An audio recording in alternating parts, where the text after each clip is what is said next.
tí o arán ní ìbánilọ o. You are worthy. Ọba tó gbà mí là o, aláwọ̀ iná o, ìwọ nìkan ló bóyá o. You are worthy. You are worthy. You are worthy. Ìwọ ló ní yàtọ̀ ńlá. Ni mo ṣe dé mo wá fi fún ọ. You are worthy. Ẹlẹ́mìí inú mi bàbá. Bàbá àwọn bàbá. Lion of the tribe of Judah. King in his majesty. Ruler of the universe. I tremble at your feet. Lion of the tribe of Judah. King in his majesty. Ruler of the universe. Worthy of our worship. Ìwọ tó ń jọba lórí gbogbo ayé. Ìṣọ́ ayé, ìṣọ́ ẹ̀mí ẹ̀dá gbogbo. Olórí áńgẹ́lì, olórí ọ̀run. Ìwọ tó ń darí ayé àtọ̀run pọ̀. Ìwọ tó dá oorun tó òdìjú rí. Kọ̀ǹbọ̀kì ọ̀rọ̀ tó dáyé àtọ̀run. Ìpalá gbogbo ayé. Òkè àtìlẹ̀ mi. Gbogbo ọlá. Ọlọ́lá tó ga jùlọ. Ọlọ́rọ̀ tó pọ̀ jùlọ. Ológo tó ga jù. You are worthy. Ọba tó ju gbogbo ọba lọ. Ìjọba níbi gbogbo lórí ayé. Nísàlẹ̀ ilẹ̀. Good morning, ẹ káàárọ̀. Good morning, ẹ káàárọ̀. Good morning. How was your night? O báwo ni night yín? Ẹ káàárọ̀. Ẹ káàárọ̀, ẹ káàárọ̀. Good morning. Ẹ káàárọ̀. Ṣáàjí dáadáa o. Mo kàn fẹ́ sáré drop eléyìí ni ọdún mo mọ̀ pé I'm not supposed to do this but àmọ̀ kí gbà mí báyà tó bá gbọ́ àwọn ọ̀rọ̀ kan bò ó ní yàn ní àìmọye àwọn ọ̀rọ̀ tí yàn ti gbọ́ kan tó yẹ pé I don't even do as if tí mo gbọ́ but àwọn nǹkan kan mi máa ń wà tó yẹ pé at least you just have to put it straight. Àná ìgbà tí mo ṣe show when I did my show yesterday mi ò gbogbo eléyìí tí ọdún kò yẹ kí n reply o but èmi máa ń like tó yẹ pé tó bá ti di pé ọ̀rọ̀ tó bá even adití gan tó máa sọ fún adití pé olúwa ló lè ṣe ó fi òkú kan yọ̀yàn ó yẹ kí adití yẹn sọ pé láíláí I would never do that. The show I did yesterday mi ò fi kò sẹ́ni tó mi ò sọ pé ẹnìkan ò fi òkú kan yọ̀yàn I did not even say so. I said pé àwọn tí wọ́n bully sister Naomi kí sister Naomi tún jáde kó tún let her hear me and hear me well. I said àwọn Esabod tó bully sister Naomi pé kí ni ó ṣe sí pé ṣé Kama kò ní get up pẹ̀lú Esabod. That was what I said yesterday. Mi ò sọ pé kó wé gèlè kò wé gèlè gbogbo àwọn irọ́ yẹn. I never said that yesterday. I will not do that. I'm not one of those people. Tó máa sọ pé wọ́n fi òkú kan àbí fi òkú kan yọ̀yàn. I never fi òkú kan yọ̀yàn yesterday. I said that pé àwọn Esabod ló bully sister Naomi nígbà tí sister wọn lọ sí sister wọn. That was what I said yesterday. I never fi òkú kan yọ̀yàn. People should go and listen to that my show yesterday. And again, ẹ mọ̀, nǹkan kan tí mo máa ń sọ fún àwọn tó wà lórí Facebook yìí ni pé ṣé ẹ rí àwọn ìdí ọ̀rọ̀ kan tí mo máa fi lélẹ̀ nìyẹn pé ṣé ẹ rí ó yẹ ká máa sòótọ́. You people are just fond of irọ́ ti pọ̀ jù ẹ máa ń parọ́ àti pé gbogbo àwọn ìwà tẹ́ ẹ̀ ń wù yìí gan ó ti fi yé wa pé mo máa ń sọ pé àwọn àràbù tẹ́ máa ń rà yìí ó máa ń pọ̀ jù. People should be ashamed of yourself. Ẹ máa pera yín lóbìnrin ẹ pera yín ní àgbàlagbà 50 something years old ẹ máa pa irọ́ ẹ máa pa àwọn irọ́ tó yẹ pé àwọn ọmọ yín gan tó máa parọ́ àwọn ọ̀rọ̀ yẹn lójú yín gan kí lẹ máa sọ fún àwọn ọmọ yẹn. Sister Naomi, you came out yesterday ó bẹ̀ sí parọ́ wọ́n fòkú kan yọ̀ ẹ́ wọ́n fòkú kan yọ̀ ẹ́. Go and listen to my show. I never fi òkú kankan Olúwa ló lè ṣe will never do that. Mo sọ pé ìwọ tí Esabod was the one that bullied you when you lost your sister. Is karma not catching up with her? That was what I said yesterday. I never said that pé kíní kan àwọn èrò pọ̀ ń bẹ̀ àwọn kan ò lága. Àgbàlagbà ni Sister Naomi now. Why are you full of This is one thing I cannot stand. I keep on saying, you people, you are fond of too much lies. Irọ́ ti pọ̀ jù. Ní bọ́tà kẹ́ máa sòótọ́ àfi irọ́ ìṣá irọ́ pípa. And you even said yesterday pé Olúwa ló lè ṣe orí jálajàla orí kò ṣe é rí orí. Do you know me? Have you seen me before? If you have my picture, bring it out, Sister Naomi. I challenge you to bring my picture out. Bring whatever you have concerning me. Bring it out. This one, I'm not afraid of anybody again. This is the last. What are you? Mori ori jala jala. Mama pairo eti eduro no. If I thought why go on Facebook we go let it be if why ẹ̀yin lẹ feed me ẹ̀yin gbogbo ẹ̀. Ṣé ìjọ́ wo lẹ bẹ̀rẹ̀ Facebook we go. Ìjọ́ wo lẹ bẹ̀rẹ̀ jai just 3-4 years ago. So at my age now, you are the one that be feeding me. You are the one that be feeding my family. You people are just fond of lies. Kí n lójú tì.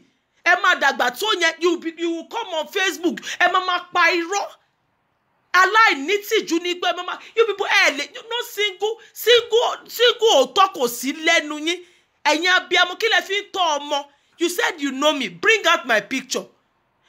Mo mọ̀ orí jálajàla kò ṣe é rí kíní kan. Àwọn kan náà people were telling you yesterday, bring out my picture. If you have my picture, bring it out. People should be ashamed of yourself now. Mo mọ̀ kíní kan kò ṣe é rí ọmọ yẹn kò já. Where do you know me? Have you seen me before? Do you know me? If you have my picture, bring it out too. You can lie for the whole world. Irọ́ ti pọ̀ jù. Nítìjú, aláìnítìjú ni yín. Ẹ̀yin 50-something years old. Máa pa irọ́ kò sí òótọ́, no dignity, no integrity nínú yín. Kò sí integrity kankan kí lẹ fẹ́ fi ọmọ yín tó bá parọ́ táwọn ọmọ yín bá parọ́ àwọn ọ̀rọ̀ yẹn ńkọ́. Kí lẹ fẹ́ sọ fún wọn? Máa ní don't lie again. Why you the mother? You can lie. You can lie for the dead gan.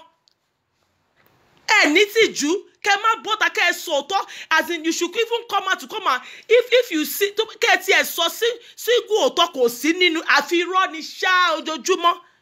I came here yesterday. I did not for cook yo I did not feel cook. I will never do that. I'm not one of those people that will come out and begin to say oh feel cook. I said I want to bully when you lost your sister. That is karma not catching up. Yesterday I heard you saying ìgbà tí wọ́n wà nínú AJ team yẹn wọ́n gbà tí rí nǹkan tí wọ́n ṣe wọ́n gbà tí wọ́n ṣe kọ́ọ̀tì àfi kẹ́ máa bàyàn jẹ́ ṣá irọ́ ṣá. You will want to go to every length to as in I just want to tarnish. I've told you before, you people. I told you are selling out your integrity. You don't have it. You don't know. You don't have. And that is the reason why at times most of you will even come out with your real face and you'll be lying. This is what I say on this Facebook. At least you people should be just a single truth should be found in you. Emma Soto, nobody is going to kill you. Nobody is going to do anything to you. Àfi Russia, àgbàlagbà, ẹ̀yin àgbàlagbà 50-something years. Irọ́ ìṣá ni kùrà. Ní pọ́tàkẹ́ sòótọ́rí. If you have my picture, bring it out. No need of you parabolating around the bush. If you have my picture, Timothy Jala that you saw me here, bring it out to post it that Jala out. What are you people saying? Kill them for you on Facebook. Who is feeding me on Facebook? If I'm supporting the team, I'm supporting it because of the love I have and because of the truthfulness I see. And I stand for it. If it's because someone is talking or because you think that I came out to want to follow ori jala must they give anybody money before koto soto? Must they give me money before I come out to come and say the truth to pé keye pa irọ́ sell integrity yin ni kí lẹ fẹ́ kí àwọn ìyá yín àwọn ọmọ yín if your children come out now if your children is displaying this kind of life tó yẹ pé ká máa parọ́ what will you tell your children? What will you tell your children? Kí lẹ fẹ́ sọ fún àwọn ọmọ? Àfi irọ́. You cannot just come out and come and stage a show. You are lying pé mo ní kò sí ṣíà èrò pọ̀ níbi bẹ́ríà yẹn àwọn èèyàn wégèlè. Kí ni gbogbo wégèlè? Nbo mo ti rí kí ló kàn mí pẹ̀lú gbogbo yẹn? Where did I say kò wégèlè? Where did I say pé àwọn kan kò èrò pọ̀ níbẹ̀? Wọ́n ní kò gèlè. Kí ló kàn mí pẹ̀lú gèlè? Kí ló kàn mí pẹ̀lú gbogbo ọ̀rọ̀ yẹn? Did you listen to my show? Àfi irọ́ ni. They bring it to me ni. They give it to me. Wọ́n send it into your inbox. Every time sending into your inbox. If you have my picture, bring it out. I challenge you to bring my picture out. No need of you parabolating around the bush pé kìíní kan. No need. Bring it out. Ibi tí mo ti rí jálajàla bring it out. You think everybody pay because you think that okay, I'm talking and you think that okay, maybe someone is giving. Nobody is giving me money. I know what I'm doing and I'm going to stand for the truth and I will continue to say the truth.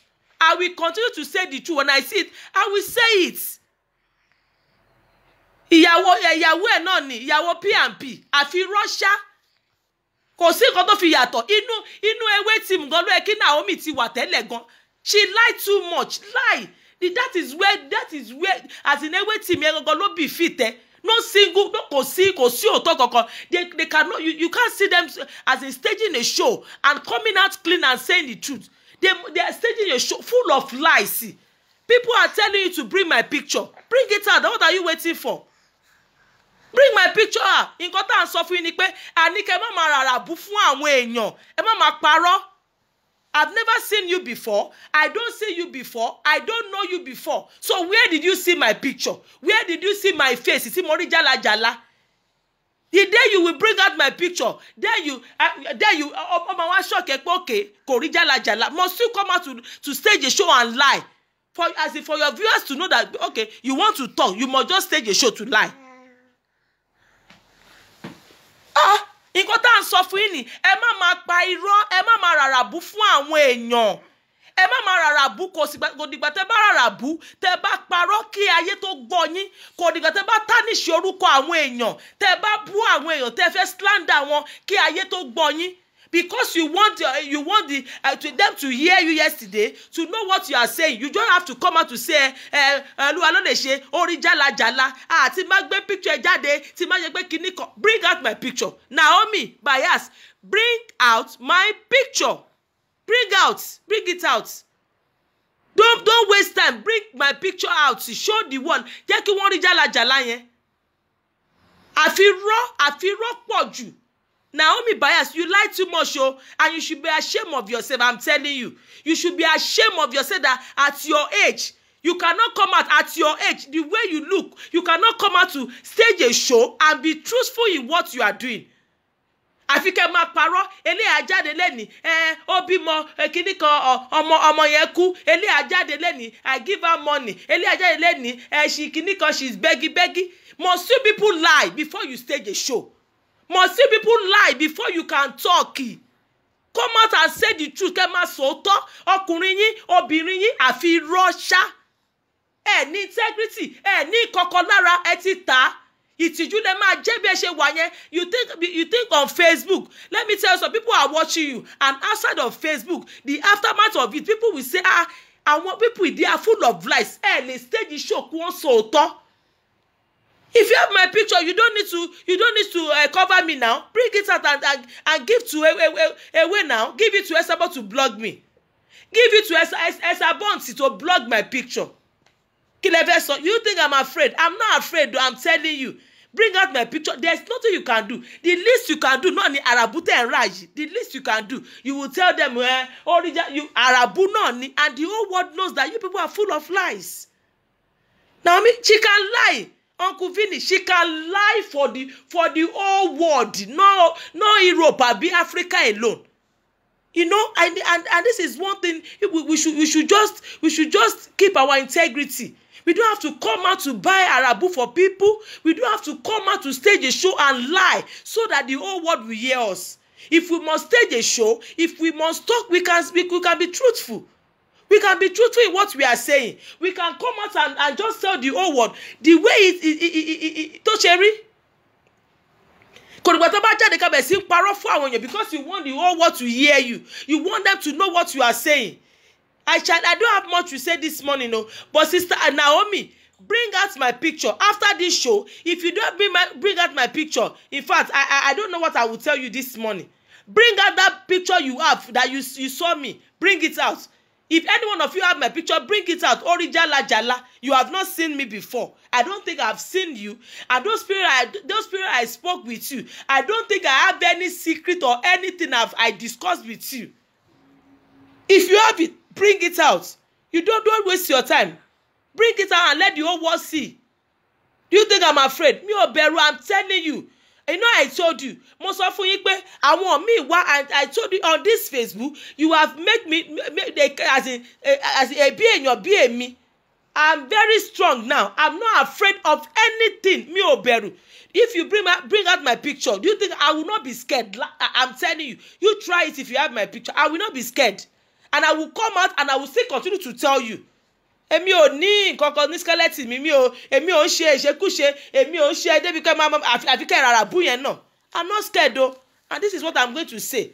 I did not stage any show for you to bully your sister Naomi Bias. I did not stage any show to bully your sister. What I said yesterday was àwọn tó bully ẹ sábọ̀ tó bully ẹ nígbà tí o lost your sister ẹ that ṣé Karma kò ní catch up pẹ̀lú Esabod? Ṣé Karma ò ní catch up pẹ̀lú àwọn ewé team? Because I still heard you yesterday. Because you people, you just want to seek attention. You said AJ team yẹn wọ́n ṣe awo wà ńbẹ̀ kíní kan gbà tí mo rí nǹkan tí wọ́n ṣe mo wá sá padà kíní kan gbà tí mo rí pé wọ́n ṣe kíní kan ṣàpèfẹ́ tarnish kí ni wọ́n ṣe nínú AJ team? Kí ni nǹkan tí wọ́n ṣe ń bẹ̀? Because if you are not there, must you tarnish whoever? Kí ni wọ́n ṣe nínú AJ team yẹn? Kí ni wọ́n ṣe níbẹ̀? Àfi Russia because wọ́n ṣe awo ni. Awo wo ni wọ́n ṣe nínú AJ team? Naomi náà ló jáde, á sọ pé òun jẹ́ aláwo. Èní á lóun jẹ́ pastor. Èní á lọ wọṣọ pupa. Á lóun jẹ́ olórí kíní. You know all those things. And by the time you tẹ́ bá jà tán, all those things ẹ máa wá dá sórí èèyàn kan. I don't have much to say, but please, if you have my picture, bring it out. Don't cover me. Don't cover me. Bring my picture out today. Bring my picture out. So God bless us and God bless every one of us. So have a lovely day. God bless you.